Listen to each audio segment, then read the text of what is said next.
మీకు అత్యద్భుతమైన ఆశ్చర్యకరమైనటువంటి విషయం ఒకటి చెప్తాను. మీరెప్పుడైనా ఆలోచించారా? మీ శరీరం ఎందుకు మీ మాట వినదు? తలనొప్పొచ్చింది. మరి మీ బాడీకి మీరు చెప్పండి తలనొప్పి తగ్గించేయమని. గుండె దడ ఎక్కువైపోయింది. మీరు మీ బాడీకి చెప్పగలరా? గుండె దడను తగ్గించమని. ఊపిరి ఎక్కువైపోతూ ఉంది. ఊపిరిని తగ్గించమని మీరు మీ శరీరానికి చెప్పగలరా? లేదు మనలో ఏదైనా సమస్య ఉన్నప్పుడు, జబ్బున్నప్పుడు ఫలానా అవయవాన్ని హీల్ జేయమని మీరు మీ శరీరానికి చెప్పగలరా? సాధారణంగా అయితే మనం చెప్పలేం. ఎందుకంటే శరీరానికి ఏ విధంగా చెప్పాలో ఆ లాంగ్వేజ్ మనకు రాదు. మరి ఖచ్చితంగా అలాంటప్పుడే భగవంతుడు ఒక అద్భుతమైనటువంటి అవకాశాన్ని మనకిచ్చాడు. అవకాశం పేరేంటంటే ముద్ర.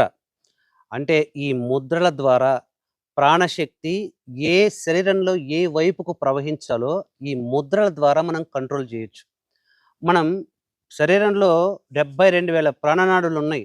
అవన్నీ కూడా వేళ్ళ చివరలో ఎండ్ అవుతాయి. 2 వేళ్ళ అగ్రభాగాలను మనం కలపంగానే లోపల ప్రాణశక్తి ప్రవాహం మారిపోతుంది. మీరు కావాలంటే ట్రై చేసి చూడొచ్చు. ఎప్పుడైతే 2 వేళ్ళను మనం తాకించగానే మన మెదడుకు మనం సిగ్నల్ ఇస్తున్నాము అని మనం అర్థం చేసుకోవాలి.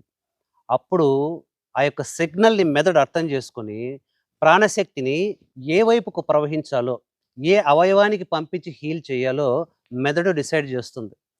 కాబట్టి హ్యాండ్ గెస్చర్ అనేది సాక్షాత్తు పరమశివుడు ఈ ప్రపంచానికి అందించినటువంటి అద్భుతమైనటువంటి వరం. ఈ యొక్క యోగ శాస్త్రంలో అనేక రకాల ముద్రలున్నాయి. ఒక్కొక్క ముద్ర ఒక్కొక్క రకంగా ప్రాణ ప్రవాహాన్ని కంట్రోల్ చేస్తుంది. కాబట్టి ఒక టీవీ రిమోట్ దానికి ఉన్న స్విచ్ చాలా చిన్నదే. కానీ దాని వెనకాల ఒక పెద్ద సిస్టమ్ పనిచేస్తుంది. ముద్ర కూడా అలాగే ప్రాణశక్తిని ఏ విధంగా కావాలంటే ఆ విధంగా మనం రీడైరెక్ట్ చేసుకోవడానికి వేసే స్విచ్చే ఈ యొక్క ముద్ర. ఈ ముద్రల గురించి రాబోయే వీడియోల్లో మరిన్ని గొప్ప విషయాలు తెలుసుకుందాం.